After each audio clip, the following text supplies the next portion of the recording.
Ich ging zum Divan und packte nacheinander immer so viel von dem Reuthamerschen Nachlass, als ich in die Hände hatte nehmen können, und stopfte die Schreibtischladen damit voll. Immer wieder nahm ich eine Handvoll Papier und stopfte sie in die Schreibtischladen so lange, bis das letzte Papier im Schreibtisch untergebracht war. Zuletzt musste ich mit dem Knie nachhelfen, um die Lade, die ich als letzte Lade bis zum Äußersten angestopft hatte, zuzubringen.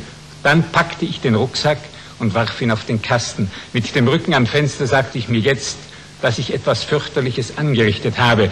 Aber wichtig ist, dass ich jetzt den Nachlass nicht mehr sehe, dachte ich, nichts mehr von den Papieren sehe.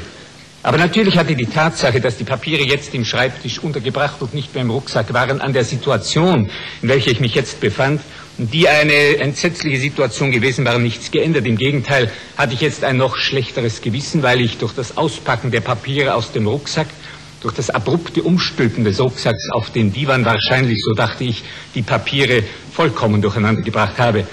Und da die Papiere Reuthamers, wie ich weiß, fast nie gekennzeichnet sind, keine Seitenziffern und so fort, musste ich glauben, die Papiere niemals mehr in Ordnung zu bringen. Ein solches Ordnen macht mich ja verrückt, dachte ich. Immer wieder, ein solches Ordnen machte mich ja verrückt. Und ich stand da und sagte immer wieder, dass mich ein solches aussichtsloses Ordnen tatsächlich verrückt machen würde. Und ich dachte, was ich angerichtet habe. Ich weiß, was ich angerichtet habe, wenn auch sonst niemand weiß, was ich angerichtet habe. Ich setzte mich auf den alten Sessel neben der Tür in einem total erschöpften Zustand. War mir auf einmal klar, in welcher aussichtslosen Lage ich mich befand. Ich hatte in einem Augenblick möglicherweise der totalen Sinnesverwirrung, so dachte ich, den Verstand verloren gehabt und den Rucksack gepackt und den Inhalt auf den Divan geleert und alles durcheinander gebracht, das nie mehr zusammengebracht werden kann.